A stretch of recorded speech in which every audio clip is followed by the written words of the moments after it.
my great pleasure to have this opportunity to host the talk today and introduce to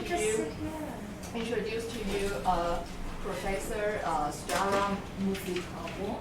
I've never even pronounced your last name. It's okay. Is that okay? Yes. Okay. And Professor Musikawong, she got her Ph.D. From sociology department from University of California, Santa Cruz, and she is currently an associate professor of the Institute of Population and Social Research, Mahidol University in Thailand. And before she joined the institute, she taught at the Siena College. Siena College in New York for a couple of years, right, before she joined the Institute of Population and Social Research in Mahidol University, and where she also serves, as far as I know, the vice director. They call it deputy director of international relations, which can help, us develop our relationship. Exactly, in charge of international exchange programs, right? And she's now a visiting scholar both at SRCS and ICCS and sponsored by Taiwan Fellowship. Yeah. And she is currently working on a collaborative project on the broker system in Taiwan and labor's conditions. And kind of collaboratively with Pansy and two other colleagues and me myself. And she has published, and her research, actually I'm concerned with broader issues surrounding migration, labor migrations. And today she's going to share with us her reflections on the role of ethnography in studying Taiwan's migrant workers and the broker system. Right. So I think, I don't know how many years already conducted the research. This one? I mean, for Taiwan? years, right? Yeah. I mean, we started last year. But you yourself, I think you started earlier, started your interest in Taiwan. workers, Yeah. Maybe you can say a bit more, right? So let's welcome Professor Sudarat Musikawong. Thank you. So thank you so much for the institute here hosting me yet again. I think it's probably my third official hosting, right?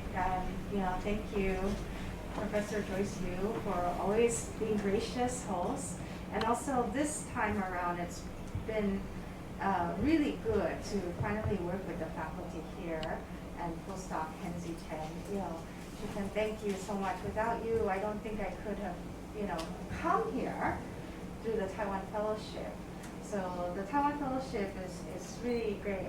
Anis here is also a Taiwan Fellow, right? So we always meet our institutional hosts. It's quite important. So today I thought, I probably figured that not many people were going to come. And so I tried to put together a semi-formal, informal talk about the use of ethnography for us to have a conversation about what is it like to use ethnography as an entry point to do research on migrant workers. So for myself, I had been working on issues around Thai migrant workers abroad since 2005, but mainly in the US, around issues of labor trafficking, agricultural labor trafficking. And so I started to follow the workers. After, I think the case of, there's a case of Global Horizons in which an Israeli based entrepreneur he's a broker, right? And he was importing both Thai and Vietnamese workers to the US and Canada.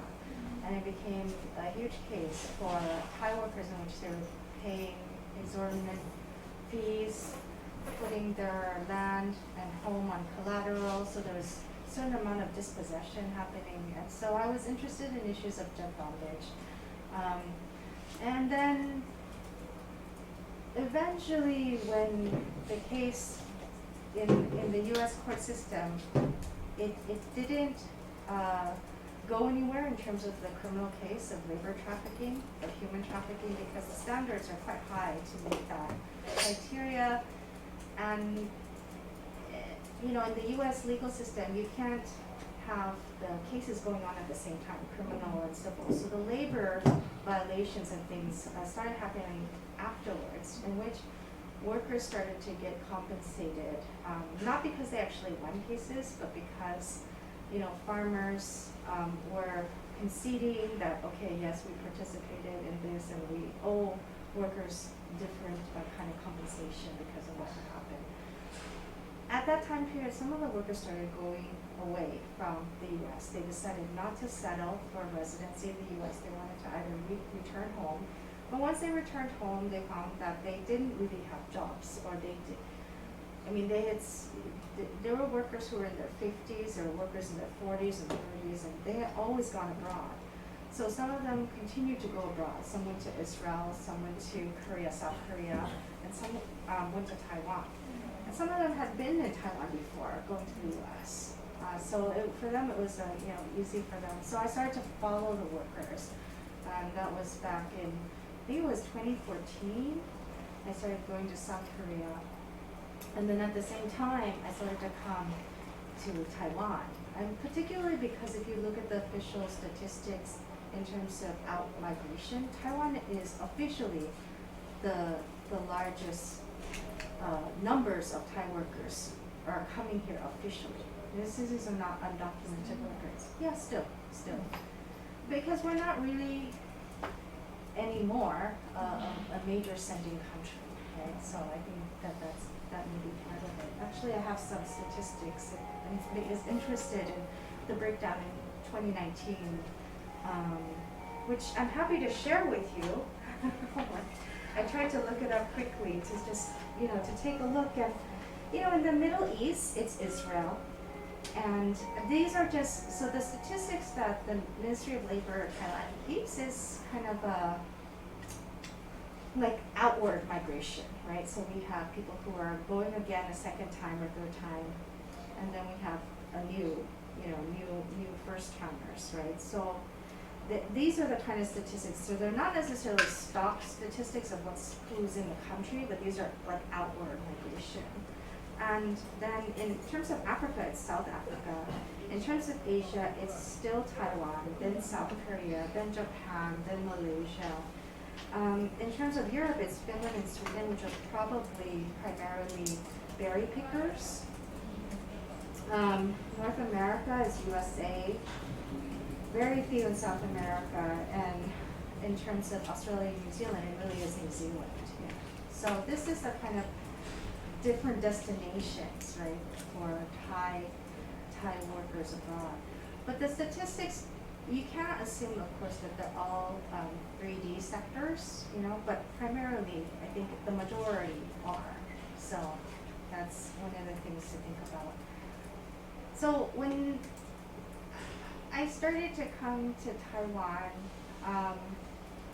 I was mainly just visiting different worker centers, visiting workers on their day off, hanging out with them. Right? So ethnography really for me is the way in which the entry point for me, and of course because my language abilities limited me to Thai and English, I really only had access to Filipino workers and Thai workers, and so I started hanging out with various folks, going to shelters, doing that sort of entry point. And it wasn't until last year when I met you two, and we were trying to devise, well, what is it that we need to think about in terms of Taiwan? What do we need to focus on? You know, and it was clear that there was a problem for a long time, right, with the broker system, this privatized broker system. So for me, I'm like, okay, well, I think maybe we can make a contribution to rethinking the broker system, right? And so when we think about brokerage, what do we think about? So there is literature out there trying to define what is a broker, right, versus what is an agent. So here I borrow from Stowell, and brokerage is a process of connecting actors in a system of social, economic, or political relations in order to facilitate access to valued resources. The crucial characteristic of brokers are that, one, they bridge the gap in social structure. Two, they help goods and information opportunities or knowledge flow across that gap. So obviously for the international labor migration issue, there are gaps. There are language barrier gaps to direct hiring, there's transportation gaps, and also in terms of actually getting a job abroad requires a certain amount of assets that you have to invest. You have to have access to a certain amount of savings or borrowing in order to access that opportunity, right? And the private broker companies have filled those gaps and they've made it into a market. But however, in terms of what's happened, and this is not just true of Taiwan, this is broadly speaking, right? The labor sourcing industry, they see work not as a right to economic livelihood, right? But it's really a commodified form of labor to make it a product to be sold. So, I mean, that's why I think we see a reversal system in which, you know, agencies are providing kickbacks to employers in order to get quotas because they're extracting rents, they're extracting money from workers, right? So in this sense, they're selling jobs to workers. Their market is about selling jobs. And I think in Chinese, there's also a term for this, right? And it's the same thing in Thai. At least some of the people who I talked to said there's a term for, is there a term for this in Chinese? Selling and buying jobs. It's like a particular slang term, but I forget.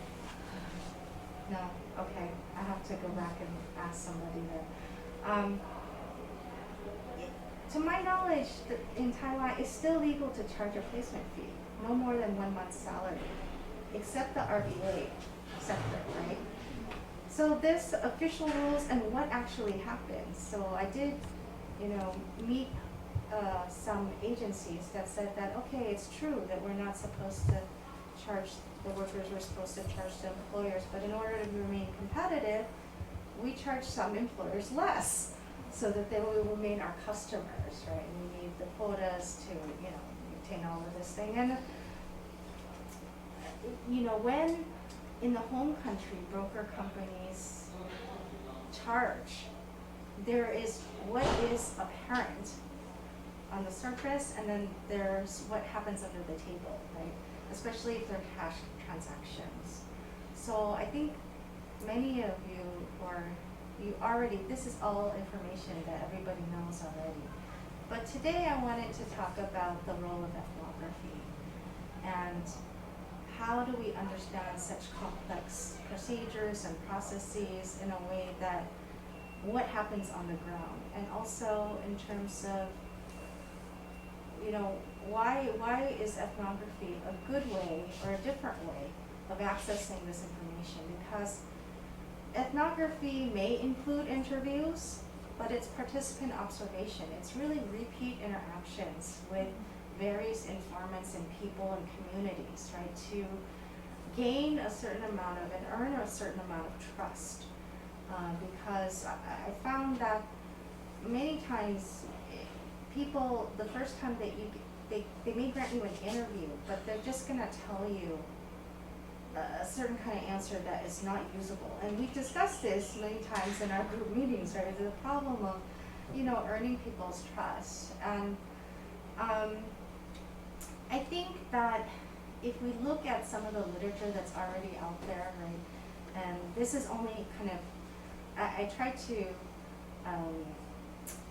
look at two main approaches, right, to issues around migration. Is we see, you know, Foucauldian influences in studying the neoliberal state, right? The neoliberal state's role in managing populations, right? So, you know, whether it's Ferguson and Gupta, Aimo Ong's work, or even our colleague Li Fang, who's our other partner at Dongwon University, and she looks at Indonesian workers and access to health care and various aspects. So, you know, for some who do ethnography, they take on a more institutional ethnography approach to understanding, you know, everything from the role of governmentality, the reorganization of place and space, zoning practices. The other approach I call loosely structure and agency debates. And this is something that sociologists tend to use as a terminology, the tensions between structure and agency, right?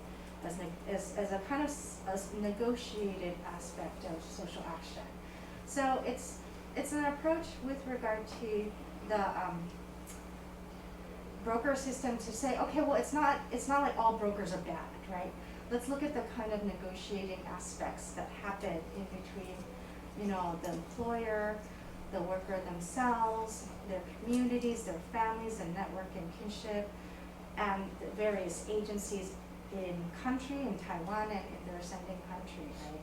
And also government agencies. Let's look at it in terms of negotiation. And this comes out of a kind of, there are two pathways we can think about. A grounded theory method, which comes out of the Chicago School, kind of looking really at the micro-social interactions to generate theories about, you know, whatever phenomenon, right? And then the other one is coming out of Michael Boroway and other people's work on the extended case method. So in terms of the extended case method, is interesting. I feel like my own work is influenced by that, in that it looks at context, right? It doesn't take, yes, it looks at some of the micro interactions, but it takes it always in context over time and over different place-space relations, right? And I think it's, you know, there's always a tension in social sciences, the division between quantitative research and qualitative research, right? Quantitative research says, oh, you qualitative people are really good at helping us, you know, test theories, right? Or maybe you even generate some theories, but we don't know if it's true or not because it has to be empirically proven, or this kind of thing, right? But I think that what the extended case method allows us to do is generate theory, but also in process, as we engage in the field repetitively, over time, over different places, relational places, but of course it takes a lifetime of work, right?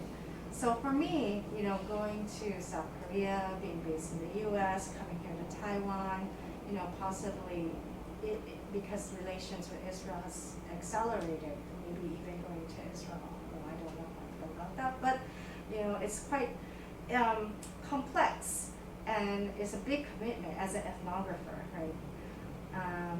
Yeah, out of curiosity, has anybody done ethnography before where you stay and live with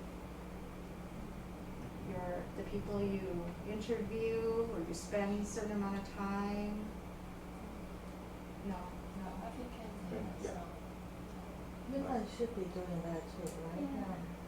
Yeah, you're at the market all the time, right? And this is your master's, correct? So you're engaged in some of the. It's actually quite tiring because it's, you know, you're on all the time, and then you have to negotiate relationships all the time, and then at the same time you have to be honest with the people that you're sharing that space with and tell them, okay, I'm doing research or these things. And, but I think that it's definitely, although it's challenging, it's still worth it. You know, you really get a deep understanding that connects the micro interactions with a kind of, if you use the extended case method to really understand the kind of macro, larger things. So ethnography is not just observation, right, but participation in society, that we work with people, we work through, we might work at a place, like in terms of work ethnographies, right, or we might volunteer, we develop personal relations, we live with them, right? We might even organize them, which is something I tried in South Korea in terms of organizing Thai workers. And it really is quite challenging, right? Because people will have expectations of you. Even though you tell them, you know, I cannot promise that the government's going to listen to me, right? Or you know, whatever the situation is. But I think that we have to, you know, it's a kind of long-term commitment. Yeah. So for me, I think that I want to continue to do this kind of research. But I will have to say the hardest thing about, you know, real ethnography, where you're living and working in the spaces and people that you're interviewing and those kind of things, it's really draining. And after a while is quite taxing. But at the same time, it's rewarding because we end up developing what I would probably call lifelong friendships. So I still talk to workers that I met in South Korea. You know, we still, every once in a while, still line each other. But also the other part is that they're all connected too. So they have relatives that are here in Taiwan, you know, people who are in South Korea. And so whenever there's a kind of crisis situation, like say, for example, COVID-19, we're talking to each other about, well, how do we help be a resource for each other? Which is a very different approach to the field than, say, just going in and doing the interviews and leaving, right? So I had some things to say about Taiwan and Thailand. I think that many of you already know some of the background, right, about Thailand and Taiwan, so I don't have to cover that, correct? Yeah, so,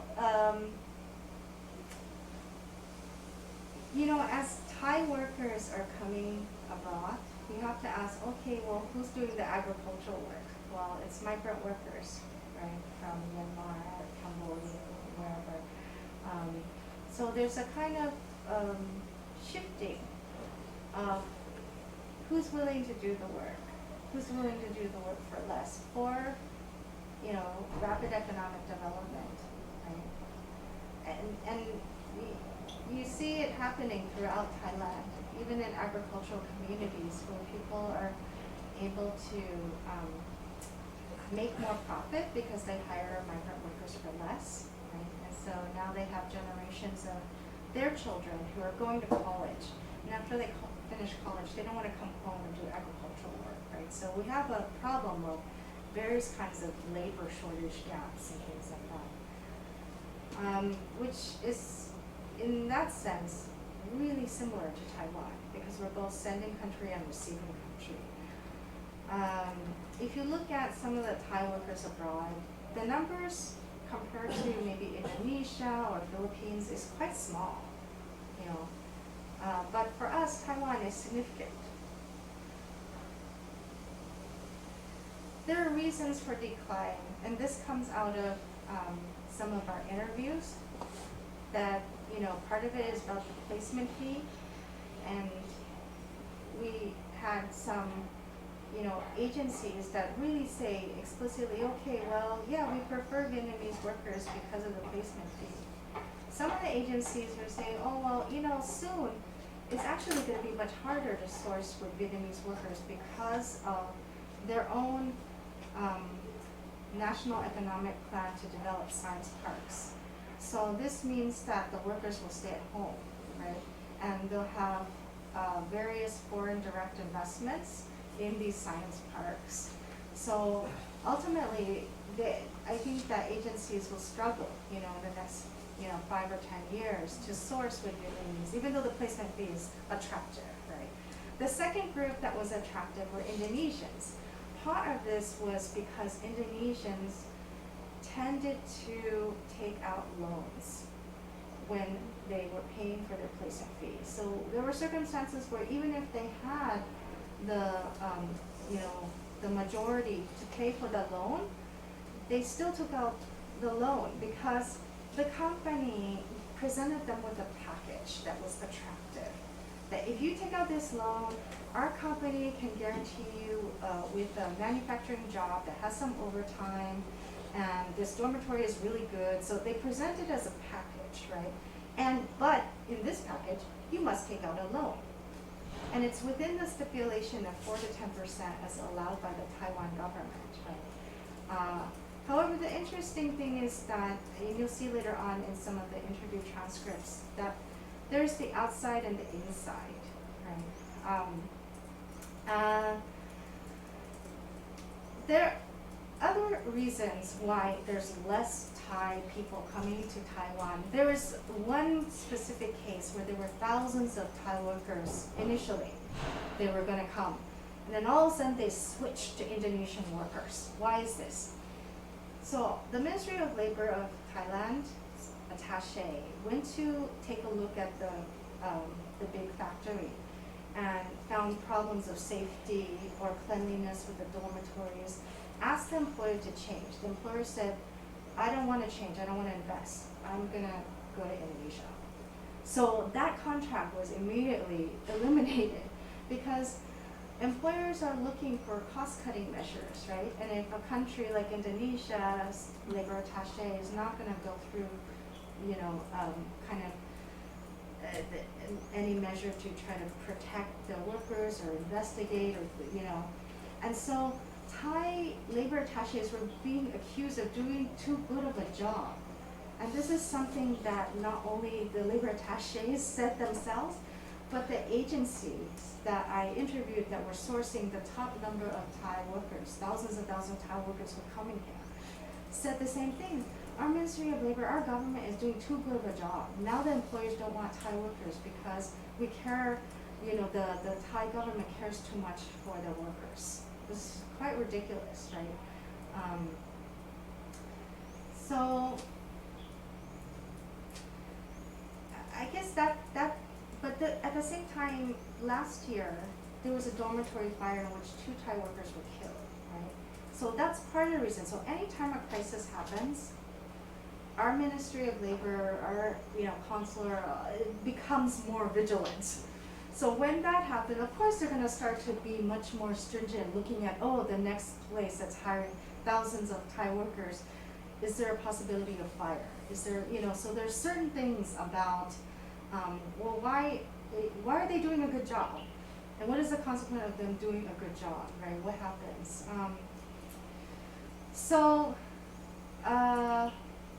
Other things is that, of course, they would, many of the workers prefer to go somewhere else because the Thai baht and the Taiwan dollar are kind of neck to neck, For many of the Thai workers, if they can find a factory job in Thailand, it's about the same amount of money. But if they get more overtime in Taiwan, it's worth it because it's not as much, that kind of overtime work. The Japanese training program still pays more, right, than the Thai factory job. Israel agricultural still pay more. So there's the thing about markets, right, and why workers decide to go somewhere else is also about, how can they better support their households. So this is my ethnography period in Taiwan. I didn't know there was something back there. So this time period, I think I only spent time in Tainan, Hsinchu, Taoyuan, Taipei areas, right? But through the different time periods, I actually haven't even, I don't think cumulatively, I don't think I've been in Taiwan even a year, but it's kind of an extended period. And when I think about the people who have been so kind to me and have been really great informants in terms of the Thai community, it's the people who are the in-between, people who are Sino-Thai, people who might be married to former K&T veterans who are now, elderly interpreter women, right? Or widowers, children of former KMT officers who are half Taiwanese, like Gordon, who's my RA. These people are very important to ethnographers. I mean, they really they are kind of brokers of the field, right? In some ways. They allow us access because of our language barrier, not being familiar, and we always have to take time to develop relationships with this kind of group. The other group are the NGOs and trade unions, right? Because when we do this kind of work, it's a form of solidarity work. I'd like to think of it that way. And how do we better work together, right? But I also at the same time found resistance among NGOs who have some strong belief that academics are extractive, right? We come, we take the information, we leave, we publish, we have our careers, our salaries, we're comfortable, we're not helping them organize. So that was part of the reason in Korea where I constantly I felt I have to, of course, prove myself, right? And kind of be part of the labor organizing community, which is not easy. It's not easy at all. For this project that we did together, so there's Kenzie, there's Shu Ben, there's Li Fang, and my colleague Mali, who is at IPSR at Mahidol. And we have probably around 9 RAs and interpreters and people who have really helped out because we're dealing with multiple languages. So our project is to really compare across the 4 different nationalities and different sectors, and looking at the broker employment system, right? So even though we have 70 interviews, it's not of one type, so it's kind of dispersed, and the decision at that time was to make it kind of strategic so we have a sense of the field, and that later on we can maybe develop more in-depth research in various directions. So for myself, I finished about 13 Thai workers, 5 NGO labor unions, 2 labor attaches, 2 employers, and 1 former Ministry of Labor person, and then 2 broker agency staffs and 2 interpreters. So this is kind of the layout of what I was able to finish. Actually, it took a long time. So last year I was here for, how long was it, 1 month? I don't remember, so. During summer? Yeah, and then coming back this time around, also. So we have to do 2 IRBs, of course. Our institution back in Thailand and NCTU, which if you ever do the NCTU one, is quite difficult, right? Because I think it's coming from the hard sciences. So, and we're doing multiple languages, so you have to have multiple consent forms and things like that, right? And I mean, ultimately, I believe in this kind of the ethos of protecting the people who we interview, especially for the undocumented workers, right? And so, I mean, they're risking their jobs, the confidentiality, risk of deportation.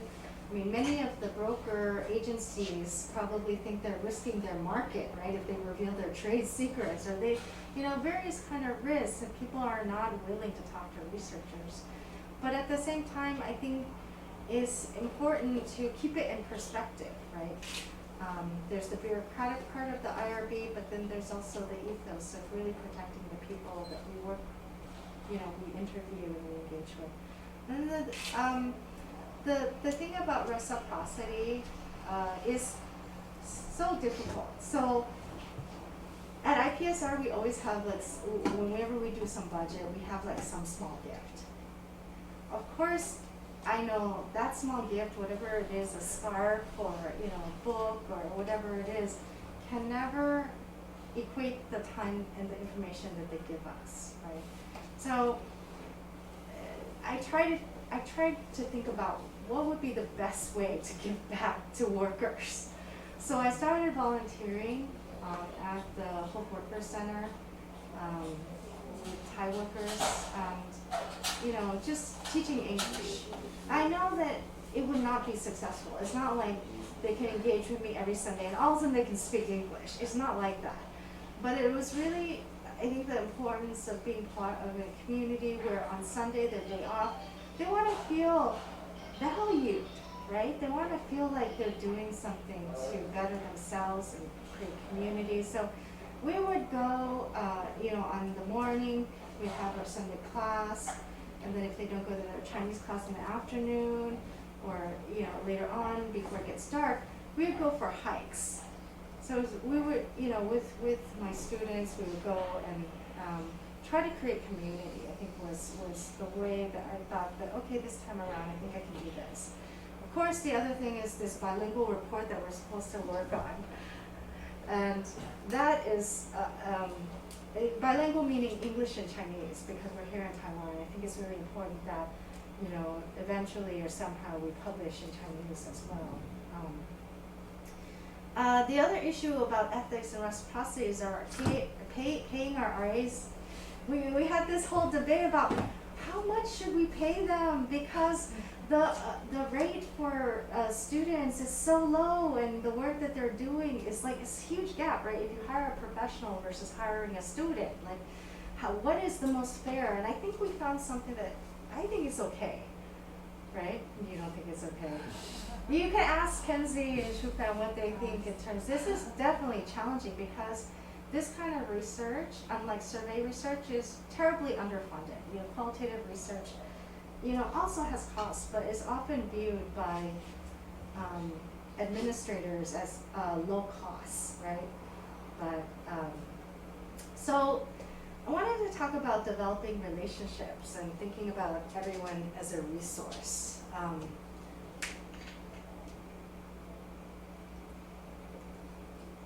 So when we think about resources and people, sometimes it just happens.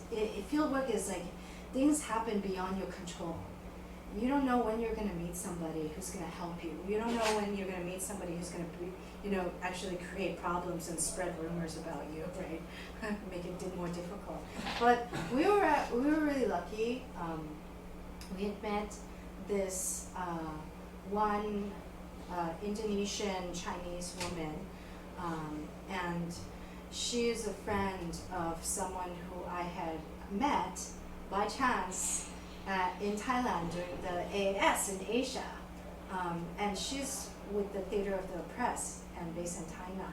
And this is a friend of hers, and I was reaching out to everybody I knew.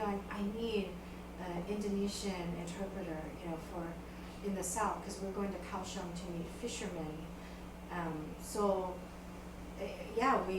We met her, and it happened all on Sunday. It's like all at once we did all of these interviews, and we had to work as a team.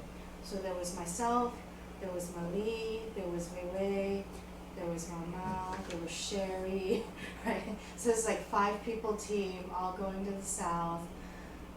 Then we picked up Wei Wei in the morning. It took her to the Thai temple because we had like 2 interviews at the Thai temple in the morning. And then, food is so important in developing community, and, our whole team at the temple, we all shared a meal, after the morning services. And I think Thai food is very delicious. And I think that our team also agreed, even though it's quite spicy, right? So we were able to share and develop trust within the team and with Wei Wei. And afterwards she said, okay, well, I know I'm your interpreter, but I do this for a living. I'm a freelancer. I'm with many agencies. Do you want to interview me? We're like, yeah, okay, So she gave us some of her time,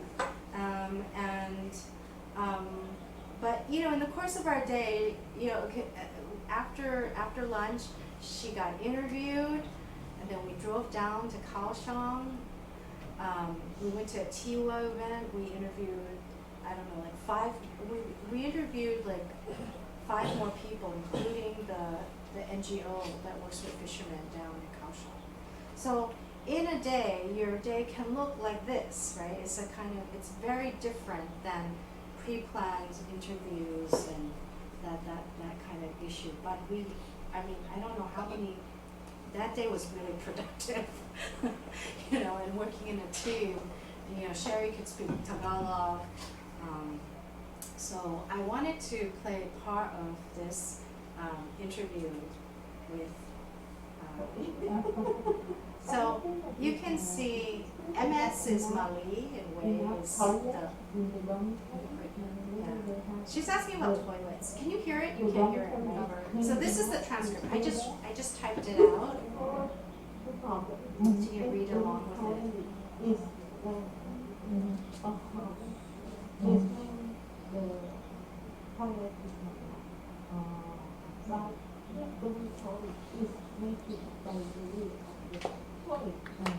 So please read it.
Okay, so I wanted to say a few things aside from the content. I wanted to play the clip. I don't know if you could tell, but this interview was really interesting, as I was, transcribing it. They're laughing all the time. Sometimes they're talking about very depressing things, but they're still laughing. And it's about the, when we do interviews and when we develop relationships, it really changes the tenor of the interview and the content. I think she's quite honest. I mean, this is after we spent the whole morning together, we shared a meal, and also I think it's about personality, right? So who you are, like if you're a really serious person and hard to, like you're shy or those things, it affects the content of the interview, right? So Mali, you two have met her. You know she's very friendly. Yeah, like way more friendly than me. And she gets people to trust her like you can count 30 seconds and all of a sudden whoever she's talking to, they love her, right? And she's warm, she's friendly, and I think it really attributes to the kind of interview content you can get, So I think that aside from that aspect of the data gathering, how do we get more honest answers? This is interesting for me because the interpreter Wei, she really wanted to make it better for the Indonesian workers. But she says as an interpreter, I can't say anything, because when I interpret back and ask the boss to change some things about the toilet or make it more clean or something, he said he didn't want to invest, right? So that's the content. But at the same time, when she went to the space of the factory, it's incredibly clean, right? Hygienic, because it's high tech. So it's about what are the spaces that we worry as clean and dirty, right? The spatial value. And part of me wonders if the majority of workers were Taiwanese themselves, would the dormitory be as dirty? Would it be as overcrowded? I'm not sure, right? Would the regulations for space for the dormitory be different? So going back to this, that's the yellow part of the interpreters, and now this is about the employers. So I got access to 2 employers in Thailand because of my RA. Because for me as a foreigner, I don't have the same kind of trust and access to employers, to people who are Taiwanese who speak Chinese.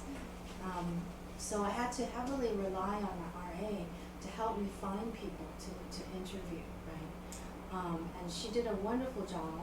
She's graduated a few years ago, and she started Nan in Tainan. with a group of her friends. She's half Thai, and she has been like voluntarily helping a lot of the Thai workers in Tainan itself. So Tainan has a Thai temple, and you know, she herself is Christian. So she found a friend of hers who used to go to the same congregation was hiring a Filipino worker and willing to talk to us and be 100% honest. Like that was the thing I told her. I was just like, we just need to find employers and people to interview who are going to be really honest with us. So we went to,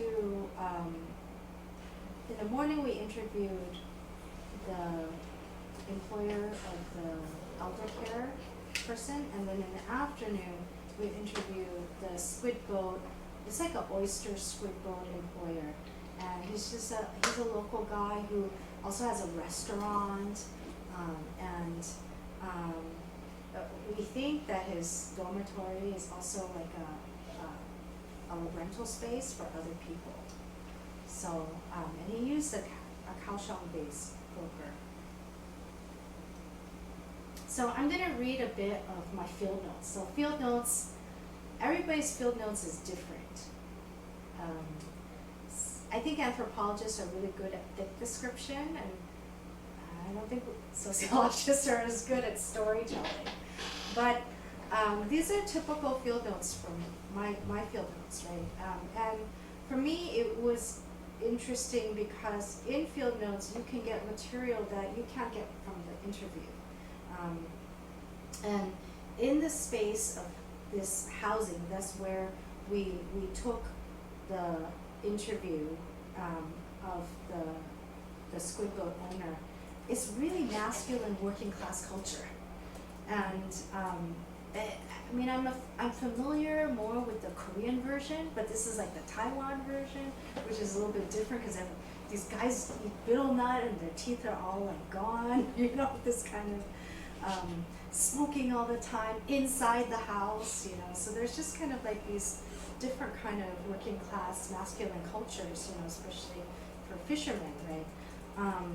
And us too, Bun is a woman and me, and so it's kind of funny because we as women, I think we must not be viewed as a threat, right?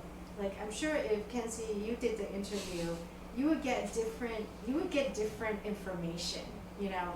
He might even tell you something like, oh yeah, every month I take the guys out to see if they want to go see a brothel or something, right? I mean, you might get totally different information versus, you know, us as these women, you know, get different. But I do think that he was quite honest with us about things. It was the first time he hired Indonesian workers. So it took us another 30 minutes to get to the next location, riding on a motorbike along the seaside. The area was quiet, a touristy part of seaside town Tainan. When we arrived, it was extremely busy. Fried calamari, oyster family restaurant owned by Mr. H, the squid boat owner. He met us after we finished our meal, and we went to the worker's house to conduct an interview. Coincidentally, the Indonesian worker was previously housed at the Serve the People Association, and the boss was a friend of Bun. Mr. H was a guy in his mid-40s, a very tall, slender-looking guy who chain smoked like a chimney, and his teeth were brown from betel nut. He spoke quickly and always ending his sentence with a nervous grin or a smile or a laugh.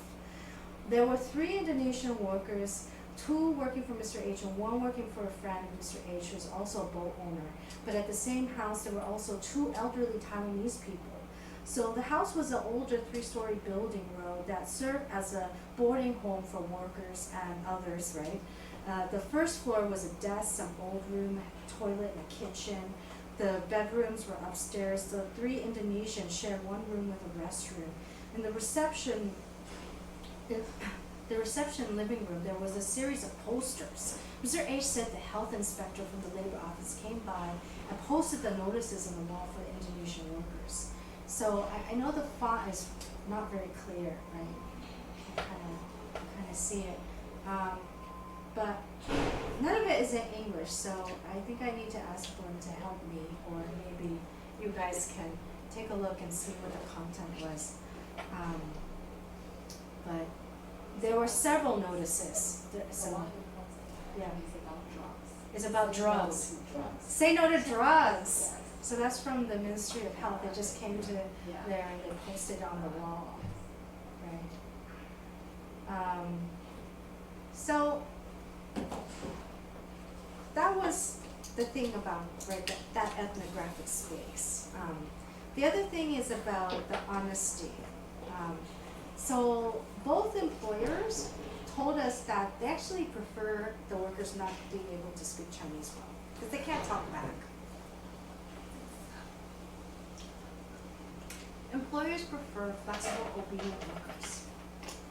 And that's something that the agencies told me that Thai workers would prefer because they never talk back. You know, it's not part of their character, unlike those Filipinos who know the law. So it's always like Thai workers always compared against the Filipino workers, right, who are smart and they know the law, right, this kind of thing. You know, Vietnamese, oh, they know our language too well. Vietnamese versus Indonesian. Oh, really? I mean, in terms of care workers. The oppositional relations between the different nationalities is also an interesting side. And sometimes we think that agencies and employers are on the same side. That's not the case. That's not always the case. So Mr. H said he did not collect rent from his workers, and that it was the first time he was hiring foreign workers. He said it was better than hiring the Taiwanese. For him, Taiwanese workers talk back. They often negotiate things like pay or working hours or conditions. They might even show up drunk to work. He said these Indonesian workers are Muslim. They do not drink, even though they cannot communicate. They have to understand because these guys have experience working from other fishing boats, right? For Mr. H, it was easy to teach them what he needed them to do, even if they might not have experience of doing squid catching before.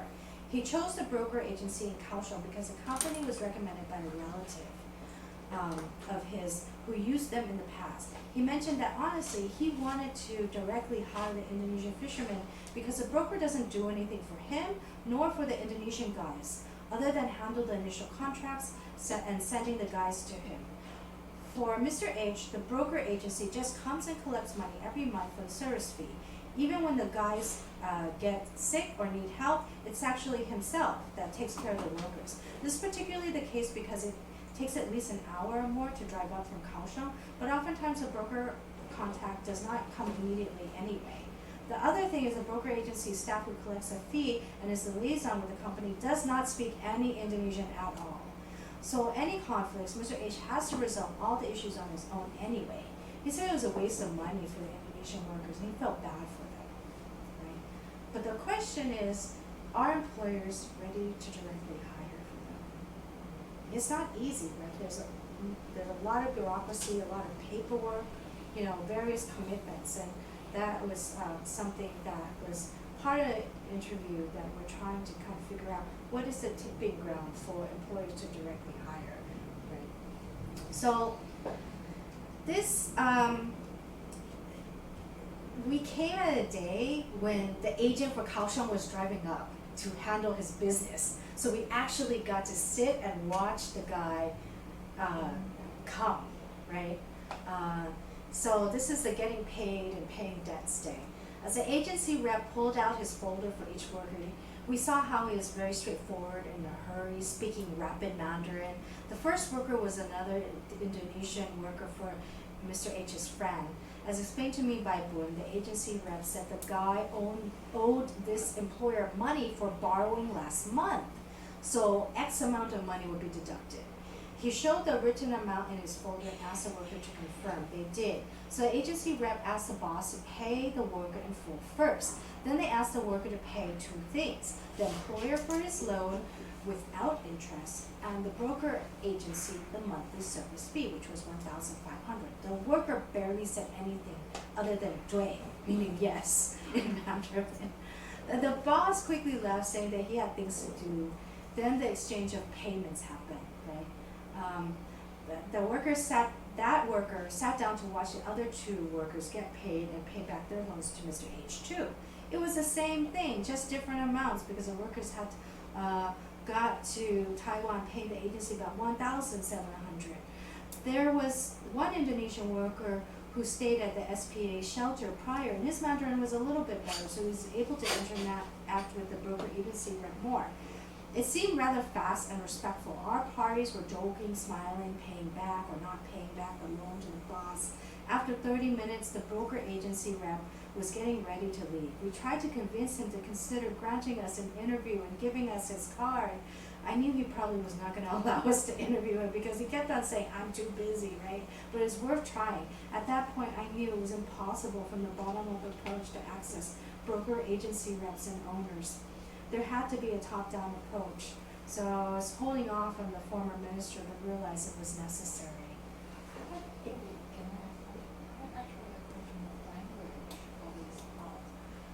So you sure that they speak Mandarin instead of Chinese? I have to ask them. Yeah, because They might be speaking Taiwanese. Yes, Taiwan. because down in the south, Yeah. and especially for the boat owner, I guess. The boat owner speaks Taiwanese. They were, the interview Yes. was in Taiwanese, not in Mandarin. Oh, really? Yeah, but I think the agency spoke Mandarin, but I can check, okay. I can check Yeah, with, so it might be kind of multilingual, I'm not sure. situation. Yeah, Yes. yeah. But I guess I was lucky because She can was also speak. Taiwanese. Oh, really? Yeah. That's the language they use at home.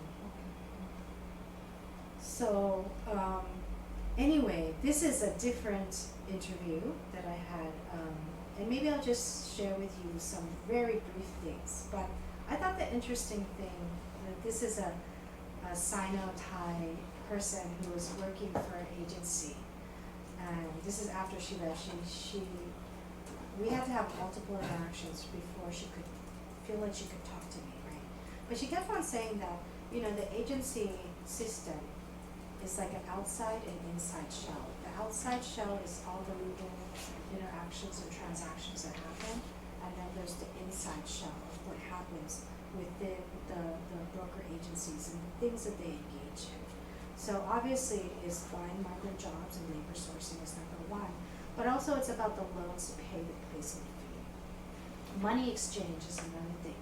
So for her agency she worked with, it's very important that the people get the loan in the home country because they can actually charge more for money exchange. And then there's the dormitories, right, and different packaging for the dormitories. Emergency loan services once they come to Taiwan. Interpretation services, transportation. So everything, every single aspect of migrants' lives are commodified into packaged services, right? In which there are services that are, yes, legal, and then there are other services that constitute a much more gray area. So when I mentioned that it took a while to establish trust, this is what, the first time I met her was last year. And I had to keep in contact with her online, we mostly just sent stickers to each other, just to keep in touch, right? Then I met her the second time in February, early February, and then at the Thai temple, and we just shared brief interaction, and she's like, oh, I'm very busy. She wasn't really busy, I know, she's just this is when people say they're very busy, right? It really takes like 5 interactions for them to become less busy. I feel like they want us, grant you the interview, right? And then the third line message was arranging a meeting. We had coffee for an hour. We had to leave the temple because she wanted to say some negative things about Thai workers. This is her community too, right? And then the fourth line message was calling, and she was asking me for job advice. So because she was actually she's not very busy because she was unemployed at the time. So she was asking me for job advice, and so we established a kind of interesting friendship type of relationship before we actually, at the 5th time, we had dinner together. She was actually sick. She came out and met me for dinner, right? Because I think it's about relationship, and she knew I wasn't going to go down to the south anymore. It would probably be the last time we saw each other. And she gave me the interview. So this is the kind of thing of why it takes such a long time to do this kind of research, right? It's actually easier to interview migrant workers worse than it is to interview people who work in the broker agency system. So this is something that's familiar to Kenzie and Shufen. You should be dreaming about MaxQDA. So how do we work as a team, right? So MaxQDA is the software system that we're trying to use to systematize our coding. And as ongoing, it's definitely challenging, but I think in some ways it's a way to really data share across different qualitative researchers. Because qualitative researchers, we tend to be like a hermit. We do our interviews. Sometimes we transcribe them, sometimes we don't, sometimes we don't have time. We definitely may not have time to translate them into English so we can publish in English. Those kind of things is quite challenging, right? But once we can take advantage of some software system, I think that qualitative researchers have much more strength to say something significant and empirically significant, right? So I'm hoping that as we move forward, we can continue to think about what can Taiwan look like in terms of something for all parties to benefit from, a more humane migrant labor system. This is just a picture. Those are my students. At first I had 20 students. And this is like the last class. They started not coming because their factories wouldn't let them out of their workplace anymore. But yeah, so we're, learning English, going to the temple, doing prayer service, going to soccer games. You can see what I'm teaching them. I came through the direct hire. Right? I tried to teach them words about, empowerment, right? And it's just like, let's see, try to do that kind of thing. So that's it. That's a little bit about ethnography. Thanks for your time.